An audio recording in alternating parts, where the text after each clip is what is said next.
Merhabalar. Sani Bey'den sonra sahneye çıkmak aslında büyük talihsizlik o enerji seviyesinden sonra ama neyse böyle kırmızı şeylerimize, kıyafetlerimize biraz ilgiyi dağıtmayı umuyoruz. Pişti olmuşuz. I'll switch to English for the sake of Patrick, Toby. Good afternoon, everyone. Thanks for sticking around. My name is Çiçek. I'm the Vice Chair of TÜYİD, and I've been in investor relations profession for over 20 years now. And in my company, Coca-Cola İçecek, we have also long aligned our sustainability goals with our financing strategy and investor relations communications. Therefore, when Selin asked me to moderate this panel, I happily accepted. Once again, thanks to Başak and Selin for giving me this opportunity. So, sustainability as a game changer for IR. That's the topic of our panel. It's very exciting to see how sustainability is actually reshaping the investor relations world. Let's face it, like 10 years ago, sustainability used to be the last page of an investor relations presentation. Now it's in the front and center. And it is becoming not only a responsibility, but also a strategic opportunity for everyone. Therefore, it's very, very essential to integrate it into our communication strategy. Some of you might know the movie Wolf of Wall Street, a nice movie by Martin Scorsese. In there, there's a very famous sales pitch by Leonardo DiCaprio giving a sales training to stockbrokers. And there he says, "Sell me this pen." Now, it's not about only selling this pen, but it's also telling investors that it's sustainably sourced, ethically sourced, 100% has a sustainable supply chain, and 100% recycled. So, with that, I would like to take you to our panel. I'll have two sets of questions to our panelists, and then followed by one fun question, where I will ask them to limit their answer to only 1 minute, so that maybe we can have some time for audience questions as well. Before moving on to my questions, I would like to introduce my panelists. Başak, she is the head of ESG at TT International since 2020. Previously, she worked at Norwegian Sovereign Wealth Fund and Harvard University's endowment. She has been investing in emerging markets since 2007. Welcome, Başak, and thanks for participating in the panel. Thank you. On her left, Elif. We have coordinated outfits today. She's a finance professional with over 13 years of experience in corporate and project finance, specializing in the energy and infrastructure sectors. As Investor Relations Group Director at IDEM Energy, covering IDEM Renewables, GDS, and Kates, she has contributed to major transactions, including Eurobond issuances and IPOs, with a focus on sustainable finance and ESG strategies. Welcome, Elif. On her left, Gülsen. Gülsen also has over 25 years of experience in the financial industry. Majority of it is in JP Morgan. I've known her since her junior analyst days. I was a junior investor relations professional back then. She holds an MSc in finance from London Business School, and since 2020, she is the head of IR and sustainability at Türk Telekom. Welcome. I feel quite left out about this red thing, by the way. You didn't get the memo, it's our fault. And then Patrick, better known as Toby in the investor community, has been working for S&P Global or IPRIO for the last 20 years. Toby has been working with Turkish clients for more than 20 years and has a fair bit of experience. He sent this CV to me, but he's being very humble. He has a lot of experience dealing with in the investor relations space, and Toby is based out of Frankfurt, Germany. So welcome, everyone. Thank you. Thank you. My first question is to Elif. We know that IDEM Energy has a strong track record of aligning its ESG goals with its financing strategy, especially in the capital markets, either equity or debt offerings. Can you please talk about this journey and how integration of sustainability impacted your financing plans and financing journey? Of course. Thank you so much for the warm introduction and for this fruitful discussion. I'm very delighted to be contributing to this panel, first of all. This is Elif. Çiçek Hanım already introduced me, but I'm the Investor Relations Group Director of IDEM Energy Group, and this group has roots back to 1980s. I want to make a brief introduction of the group. It's one of the Turkey's leading integrated energy companies. It's a pioneer, actually. It was the first integrated energy company in Turkey, actually. And it defines itself as a pioneer. Those were one of the reasons that our sustainability journey actually started. And I want to touch on this brief story of IDEM Renewables, one of our subsidiary. Currently, it's being traded. It's publicly traded on Istanbul Stock Exchange, and it has an Eurobond that has been issued in 2021. A cornerstone of our strategy is sustainability, and we worked so hard on it, especially through IDEM Renewables. We first started publishing our sustainability reports in 2019 annually, and this company was not IPO'd at the time. It was the beginning, actually. And we have led sustainability to be a strategic driver that's shaping our operations, financing, and afterwards, investor relations. We became participant to UN Global Compact, and we became a signatory to Women Empowerment Principles of UN. We started reporting through CDP in 2020. Currently, we are in the global A list 2 years in a row, and it's the first time for an energy company to be listed in global A list in Turkey 2 years in a row. That was an achievement for us. Together with that, we give great importance to corporate governance.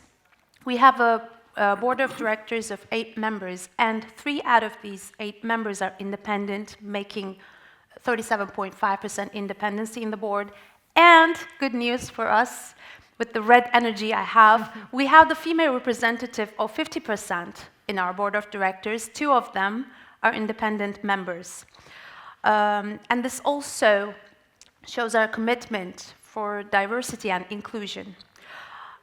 We have obliged board committees, but we have another board committee that also ensures our alignment with global standards, which is HSE and Sustainability Board Committee. We are proud of this committee, and we want to comply with international standards like Equator Principles, like third-party performance requirements like EBRD. EBRD is also an investor. I will touch on that later.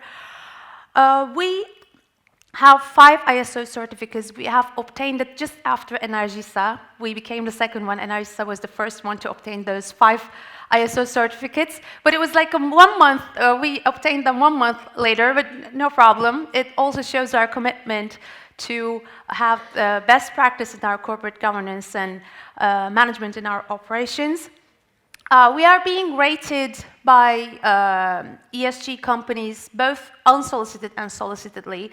But first of all, we were not publicly traded at first, and we initiated to have an ESG rating at the first, as one of the first companies in energy sector. Actually, it was in 2020, the first time.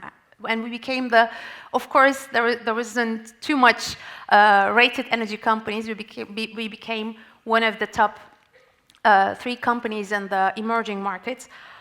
And together with that, in the journey, we had a very recent update. We started reporting our annual reports and annual sustainability reports as an integrated report. And we had a comprehensive report, including the sustainability report, the activity report that we have to publish as annual and quarterly reports. And together with that, since we have issued a green Eurobond, allocation and impact report was included. It was the first time that we had the integrated report, so it was, again, a milestone in our sustainability journey. But what happened afterwards? We had an achievement of issuing a green Eurobond of $750 million in 2021, and at the time we were the largest Eurobond issuance in CEMEA region. at the time. And it was a very good success for us because at the same ticker, I think we had only Koç Holding that issued that amount of transaction in terms of Eurobonds. It wasn't green, but as a Eurobond, it was a large transaction. And it was one financial achievement that we had in our sustainability journey. We had around $1.6 billion in demand and almost 100% international investors. And together with that, 80% of the allocation went to real money investors. That was, again, proving the quality of the transaction, actually. And this Eurobond also exemplifies how we could leverage sustainability to build trust with investors and to improve access on financing for the companies on favorable terms, which was a favorable term at the time, and align our capital raising efforts with global expectations. So this journey had given us great achievements in terms of both financial and operational efficiency. And sustainability, I could say, is deeply embedded in our financing strategy, operations strategy, and investor relations strategy with all these steps that we took for IDEM Renewables. I could say that by integrating these ESG principles in our strategy, we have enhanced our market positioning, built trust with our investors, with potential investors, and with existing investors, and strengthened IDEM Renewables' resilience in the Turkish market and in the global financial market. And we think that sustainability is a key driver of long-term value creation. Thank you for the opportunity to share our journey. I'm giving the word to Well, congratulations on the Eurobonds. They have definitely been North Stars, and I remember we were just issuing around the same time, so a bit of a competitor, but very good transactions. Congratulations again. My question is to Gülsen. Gülsen, in Türk Telekom, you're also very actively integrating ESG into your core business and accordingly to your communications. Can you share some of the key sustainability initiatives you and your IR team is championing? And in your opinion, should sustainability goals and approaches differ from industry to industry? And how do you see IR's, investor relations, role in aligning industry-specific priorities with broader sustainability expectations from investors? Firstly, thank you so much for having me. It's a great pleasure to be here with you. Well, let me start with the second part of the question. I think the expectations at the highest level have become quite universal in time, and there's now a fairly united understanding around the ultimate goal of driving sustainable development without harming the humanity, the continuity and well-being of the humanity and the planet as a whole.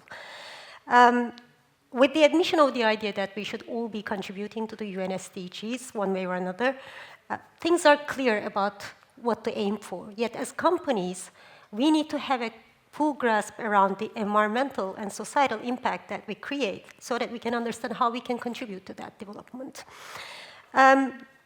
Because every industry has its unique impact on the environment and the society with different levels of economic cost and benefits attached to them.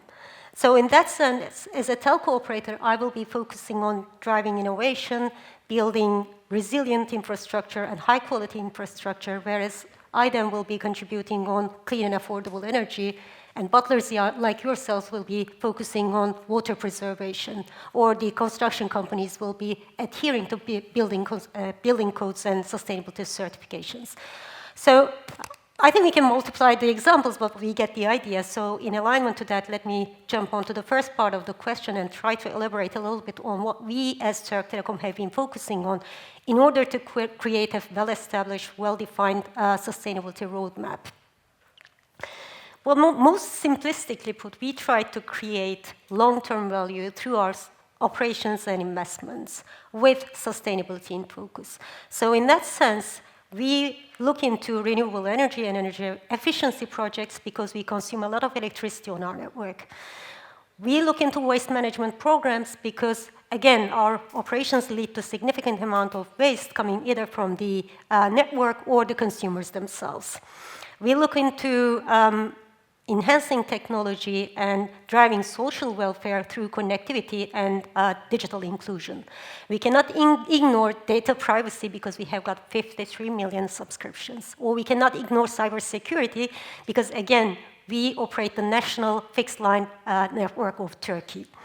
So these are the very topics that we discuss in length with our investors who try to understand our plans and our progress towards those plans by looking into our sustainability reporting or communications. And actually, I mean, in Türk Telekom, sustainability has historically been there. But when we put the whole exercise under scrutiny back in a few years back, we found out, to our surprise, a lot was being done, but with very little coordination, low visibility, and limited ability to measure, which also limits your ability to take direction and further improve. So in that sense, it was very, very obvious to us that key components on the governance side were missing. So we started establishing our sustainability policy in order to understand how we at Türk Telekom look into approach sustainability and define the boundaries and reach of our value chain. And once we did that, we said, okay, this requires careful monitoring, decision-making, and accountability. And that's when we established a sustainability committee reporting to the board of directors. And we went ahead and created the annual sustainability program, which I think was crucial in the sense that it made the whole exercise actionable, measurable, realistic, and adaptive. Because at the end of the day, your sustainability initiatives have to be aligned to your budget and financial performance. And that's really, I mean, crucial in your risk-return assessment, because you have to be putting your resources at work wisely today in order to create accompanying returns to your efforts within a reasonable time frame.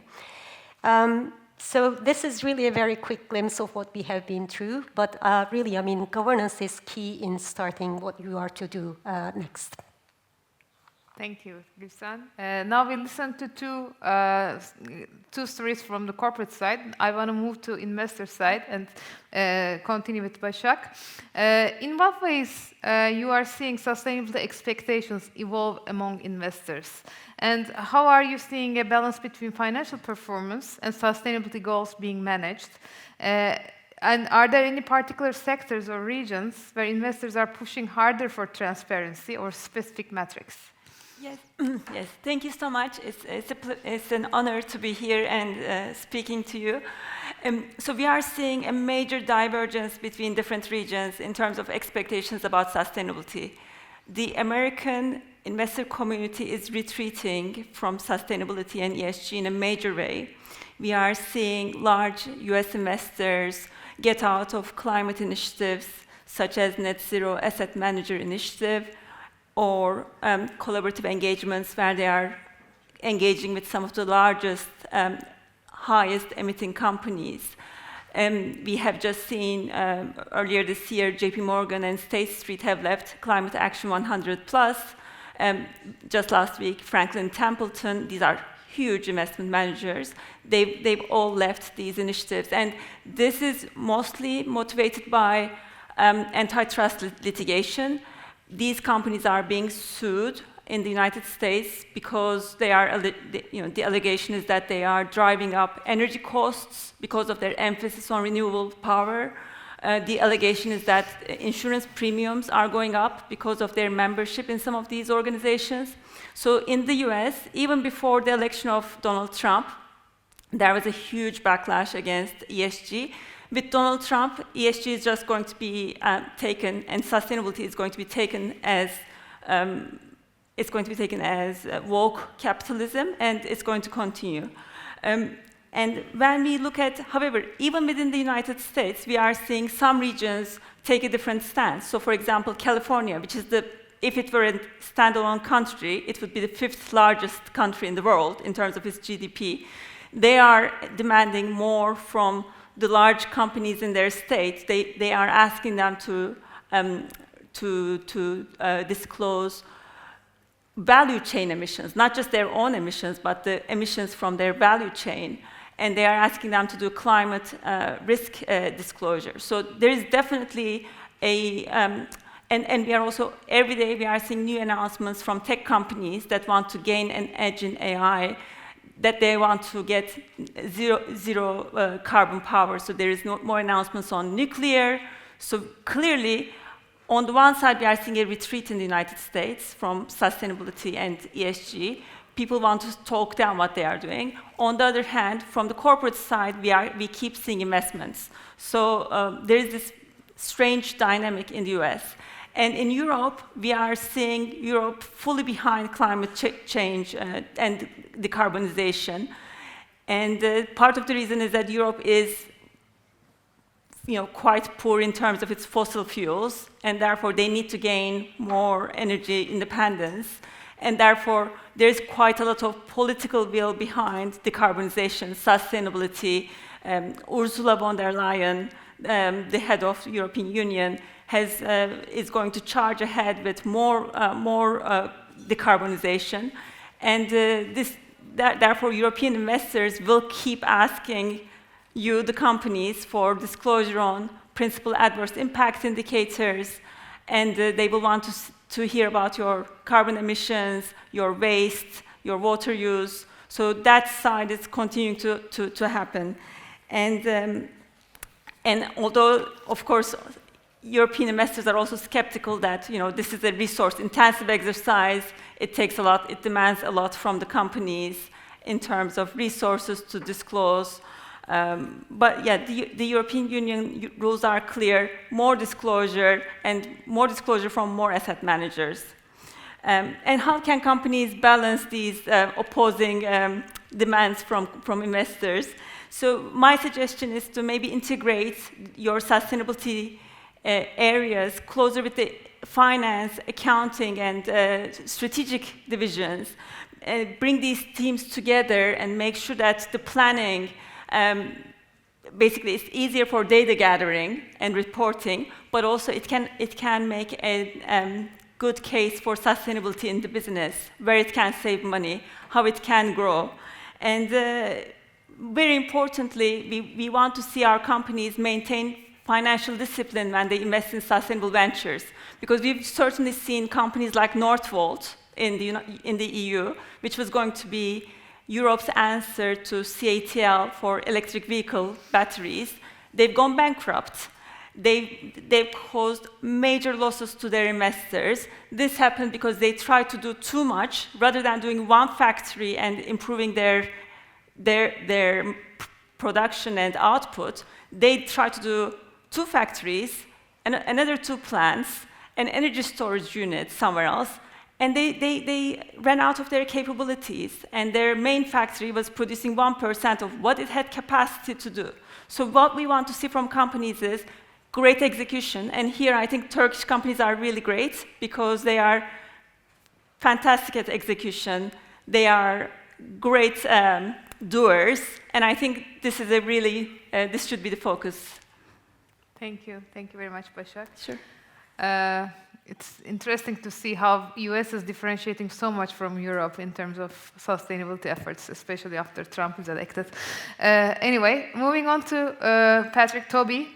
Investors obviously have a wide range of sustainability criteria when screening for potential investments. And how can IR teams effectively identify and stay ahead of specific ESG criteria investors are prioritizing? And what strategies can they use to ensure these expectations are met and clearly communicated to the community? Thank you for the question, and thank you for your very kind words in the introduction. So I try to live up to it.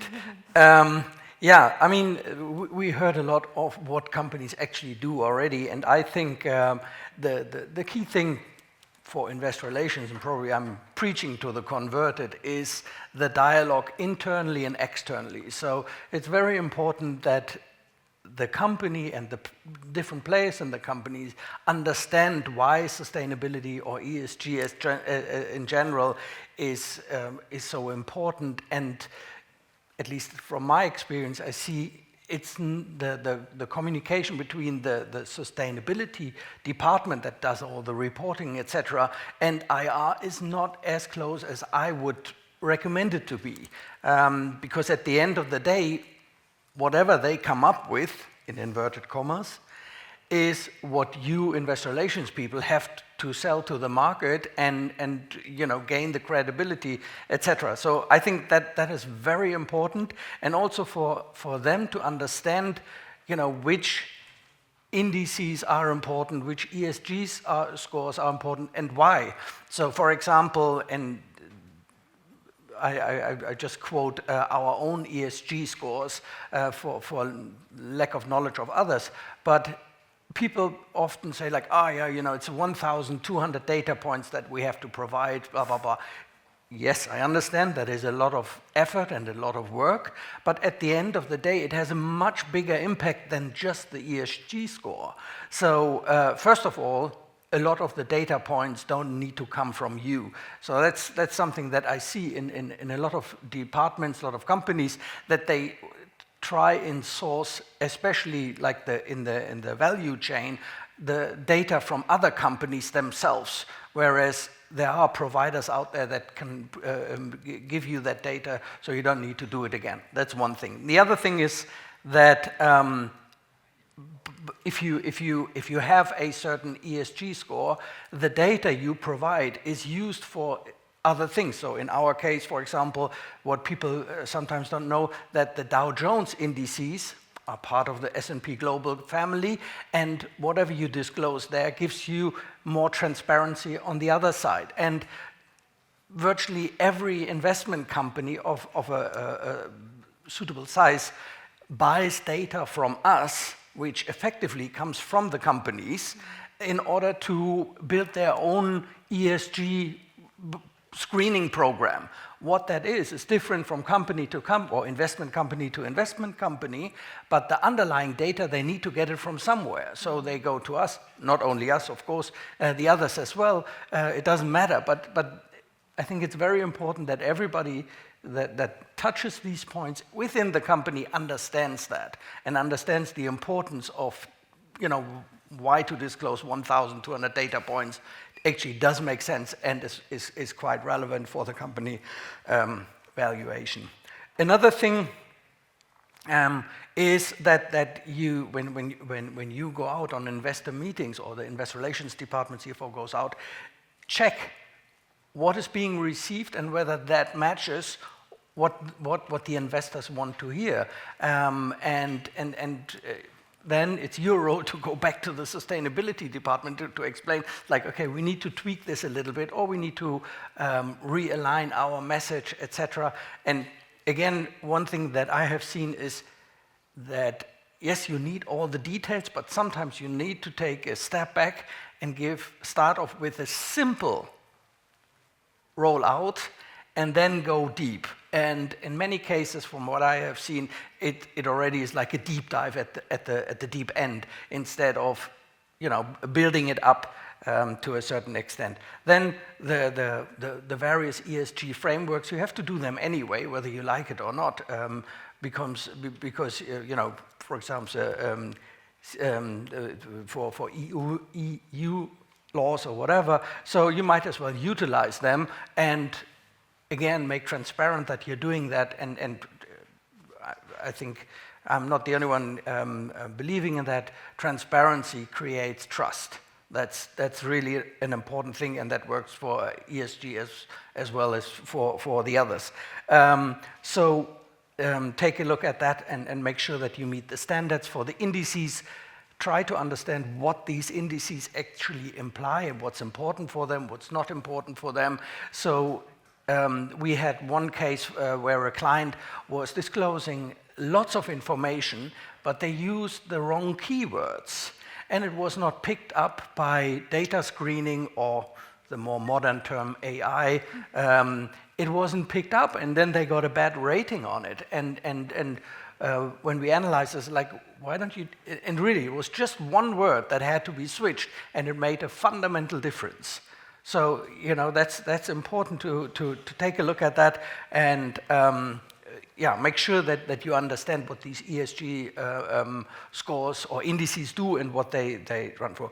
So there are, of course, external providers that will give you like a benchmarking against your peers, so that you get an idea. When you do that, I think on the one hand side, it's important to understand what your peers are doing, but it's also important to understand what the investors are looking for, and you can do that as well. But on that end, just like with the targeting, it's very important that you look at a fund level. It's not good enough, if you look at BlackRock overall, my statistics professor used to say, is like, if your head is in the oven and your feet are in the fridge, on average, you're doing fine, right? So it is really important with, the huge money managers, you have to look at a fund level and make sure that out of the 1,000 funds that they maintain, the 8 or 10 that are relevant for you, that you know their criteria and you meet their criteria at the end of the day. So that's like, in a nutshell, I think that's what it is. And one thing, we always get these questions like, is ESG really driving it, is doing it, blah, blah, blah. And I think it's a hygienic factor. So what that means is, it doesn't necessarily, if you're doing everything right, it doesn't mean like you're long-term, probably, but not short-term, you are not like blowing it out of the water with valuation, etc. But if you don't do it, you'll fail. And you will, at the end of the day, lose track, etc. So I think that's what it is. Listen to the investors. I think that's the main thing. And I think, Elif, you said it, not only the current investors, but also potential investors. And it's very important to get their feeling for it and what it takes, because if they're not invested in you, probably you're missing something out. Thank you. I think your company's role is very important in making sure that IR communicates the right sustainability targets, because if data is verifiable, comparable, and reliable, it diminishes all the greenwashing concerns, right? Therefore, it's very essential that that data becomes more comparable and verifiable and reliable. Anyway, moving on to Elif for the second round. What do you think? How can companies better communicate the long-term value of sustainability initiatives to more traditional short-term investors? Unfortunately, like in the Turkish stock market, the tenure of investment is very short. And even with foreign institutional investors focusing in Turkey, their tenure is relatively shorter than their average investment horizon. So how can we tackle this problem, you think? Excellent question. Thank you, first of all. Bridging the gap between long-term sustainability goals and short-term investor expectations is a challenge that many companies face. We face it. We have different kind of investors. We have debt investors. You can see them majority could be long-term or medium-term, not short-term. But we have also equity investors that are very short-term.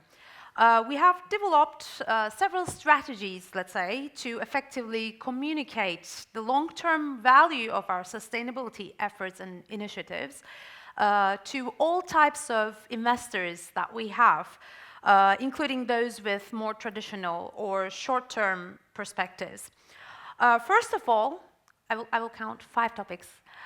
First of all, we translate sustainability into financial terms.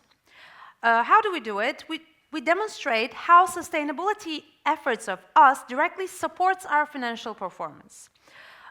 We report them, our last annual report, integrated annual report, was with the standard of ESRS, so we had to make some certifications for our financial reporting with the sustainability-related financial performances. But apart from that, IDAM Renewables has some growth investments, and since it's doing 100% renewable energy business, we are like 100% sustainability effort by doing our business. And our growth plans are also counted as supporting sustainability or sustainability effort. So we explain how these new investment would contribute to our financial performance, plus would create sustainability, operational efficiency, Since we would be diversifying our portfolio, we would be increasing our efficiency, and we would create more financial value. And together with that, the example that I've given in my prior answer, in my prior talk, IDEM Renewables Green Eurobond issuance is the direct financial result of our sustainability efforts. That's also another point that I could mention. That's how we communicate the financial impact of sustainability efforts. The second one, providing transparency, because transparency builds trust, even with a short-term investor or a long-term investor. We offer integrated, clear, and data-driven reporting, and we do it continuously with clear reports so that we could explain what initiatives or efforts that we're making for sustainability and what are the operational, financial results or environmental results of these efforts clearly. And this approach helps traditional investors understand the direct connection between ESG activities and overall value creation, actually. And also some recognitions and awards also support this. For example, our very first and recent integrated annual report received 5 LACP awards. So it was a very good result, very good achievement. But these branding stuff, let's say, also help us to be well known within the traditional investors. So we take their attention, raise a concern so that they take this report and read it and understand how the value creation, our efforts, and our sustainability efforts are actually linked. The third one, highlighting risk mitigation with the sustainability efforts, because many investors focus on downside risks, actually. So we address this by showing how our sustainability practices mitigate regulatory, reputational, environmental risks. In IDEM Renewables' case, our investments also increase efficiency and increase the type of generation. We diversify our generation, and we stay at a very stable generation level, so it actually mitigates an operational side and financial side risks too, when you look at that way. So compliance with global standards such as Equator Principles or third-party organizations like EBRD's performance requirements demonstrates that sustainability is not just an ethical choice, but a strategy for resilience, because EBRD then became our investor as 10% during the issuance of our Eurobond. And as for the fourth topic, we engage through tailored communication, because different investors have different priorities. So we tailor our communication by thinking which priority these investors have. For short-term focused investors, we mainly focus on diversified generation capacity with the new investment and the financial upside that might be coming with it, or enhanced operational efficiency and improved cost of capital with the Eurobond issuance. For long-term investors, we highlight our 100% green energy commitment, inclusion in some prestigious ESG indices like FTSE4Good, like they could recognize, or some local indexes to Istanbul Stock Exchange Sustainability Index, Corporate Governance Index, and we had one of the highest Corporate Governance Index ratings in Istanbul Stock Exchange energy within the energy companies. We are being recognized as being in the global A list 2 times in a row. For long-term investors, these things are very important. So we communicate these issues with them too in order to give them the long-term value, the long-term strategy that we have in terms of sustainability. And the last one, we leverage third-party endorsements. If we have received an award, we communicate it. We try to receive awards in order to increase these third-party endorsements. We have received ESG ratings from third parties by our request. Then afterwards, both solicited and unsolicited ratings we have received. We had recognition from Stevie, for example, for our investor relations website. We are trying to improve everything in terms of sustainability, transparency, communication, and we're trying to get these third-party recognitions, like the LACP Vision Awards that I've mentioned for our annual report. That shows our ESG transparency and our success in reporting, and that also represents a value for different kind of investors. The key is to demonstrate that sustainability is not at odds with financial returns. Rather, it's a pathway to enhanced performance, reduced risk, and enduring value for all stakeholders. By combining the financial metrics with a clear narrative of long-term impact, companies can, and us, can effectively bridge the gap between the short-term expectations and long-term sustainable goals, I think. Thank you. And for the sake of time, I'll shorten my questions a bit. Başak, moving on to you. In your view, what does sustainability done right look like? As an investor, how should IR communicate what's truly sustainable versus what is not to build trust and credibility with investors? So, thank you. I was going to give an example of what sustainability not done right looks like, and that was going to be about a Brazilian mining company, the biggest iron ore producer in the world, Vale. So this is a company that basically had a major industrial accident in one of their big JVs back in 2015. This JV wasn't under their management, but it was a 50-50 owned enterprise. And subsequently, when I became responsible for engaging with this company at the Norwegian Sovereign Wealth Fund, which is one of the largest investors in the world, I wanted to discuss what the company was doing on risk management and on managing the tailings dams. This is where the mining waste is stored.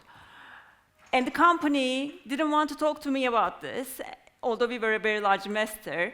They didn't want to really discuss what steps they were taking, and they said it was a joint venture and it wasn't under their control. 2 months after our discussion, they had something that was completely under their control fail in the same manner, killing 272 people. So, to shorten my example, what is most important? In the meantime, this company was tremendous in terms of reporting on human rights and how they were working with indigenous communities and local communities. Now, it's great that they were doing all of these things, but they also violated a very basic human right, which is right to live. My point here is disclosure isn't everything, and corporates need to focus on what's most important for their business. For a mining company, this is safety, this is risk management. For a bank, this is ethics, strong governance. I can go on and on, but my point is, I think what IR can do is, IR can talk about how sustainability is actually integrated in their business in a meaningful way, where money is being spent. So this would be my suggestion to IR teams. Give good examples of how this is being taken seriously at your organization, and talk to investors about things that they actually want to talk about. And if it's a new topic, or if it's something you haven't discussed internally, raise it with management and say, we are getting questions on this. This seems to be important for investors. What shall we do on this? So this would be my suggestion to IR teams. Thank you very much, Başak. Very good example. And Toby, with increasing regulatory requirements such as TCFD and other EU sustainability laws, how can IR teams ensure they not only comply but also leverage these frameworks? Yeah, that sort of bits and pieces I answered already in my first part of the question, but still I want to come back also what Elif said. The integrated report, I think, is extremely important. So let's not have two separate ones, but an integrated report that relies on the data that has to be disclosed anyway. So you might as well utilize that, and that's what the institutional investors are looking for as well. So I think it's important, to manage the expectations of what you can disclose and what you can't disclose. That's something I come across quite often. It's like, yeah, but we don't know this or that. And I think that goes down to your point there. It's also about a path. It's not always like having the ultimate, reached the ultimate goal of ESG, zero carbon or whatever it might be, but sometimes it's also like we have an idea how it will work, or we can assess the risk, or we are judging the risk. It can happen again, but we are at least planning for it, etc. So then that goes hand in hand with shareholder engagement. Talk to them, ask them what's important, and make the bridge between the compliant regulatory requirements and what the investors are looking for, and you will see very often it's not a big gap. It's actually quite one-on-one, or sort of the same parallel behind it.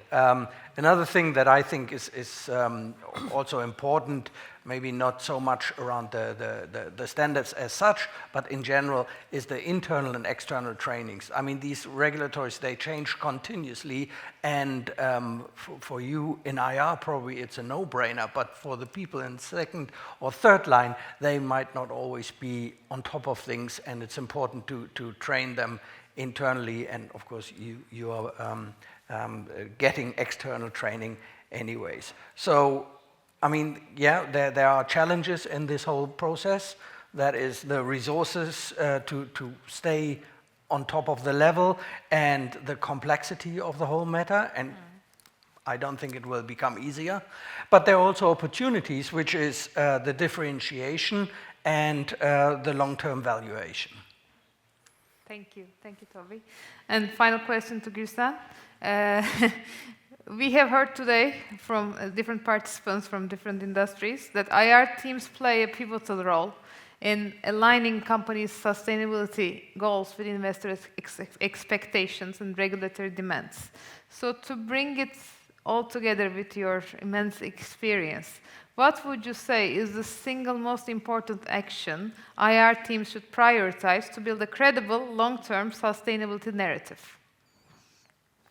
Well, if there's, I think, one message that is going to remain in everyone's mind in this room is that IRO's role has transformed dramatically over the last few years that we know. I mean, in the morning, Okan was telling us, their expectations as fixed income investors, and I was like, what else? And you know, I mean, I think the edge is here. IR will, I think, transition from purely communicating sustainability efforts to actually, in time, shaping the agenda of sustainability within their conversation, within their companies.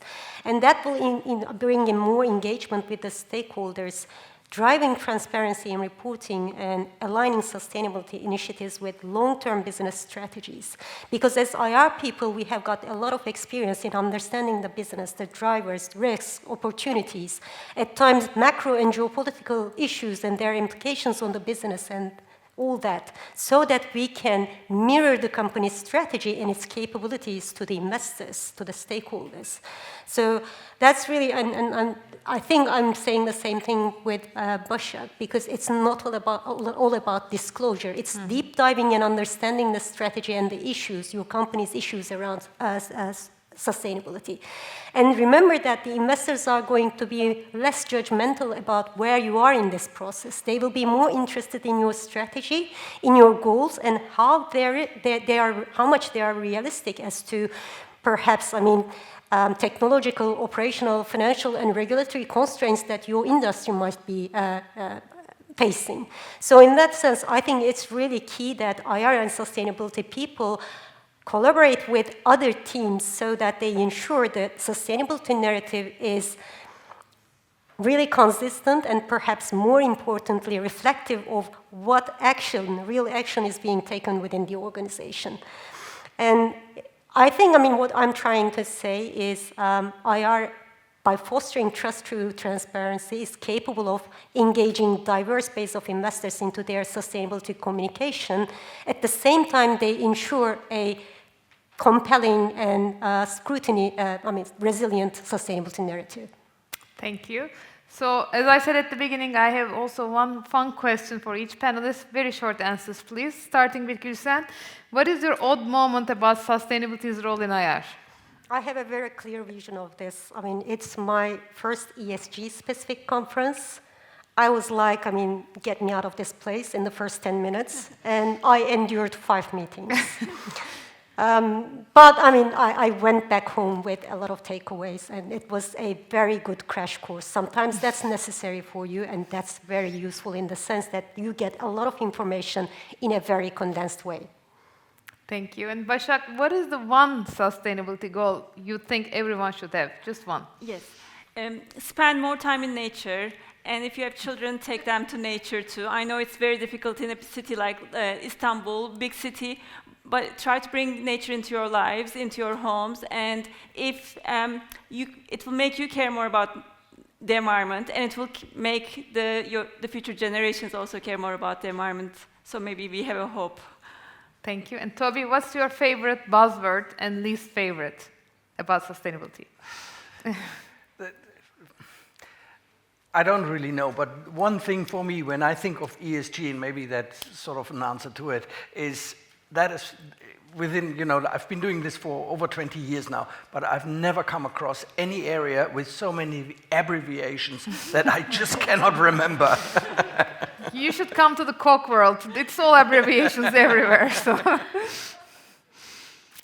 Okay. Elif, who is your sustainability hero? If you can partner with any public figure, past or present, who would it be?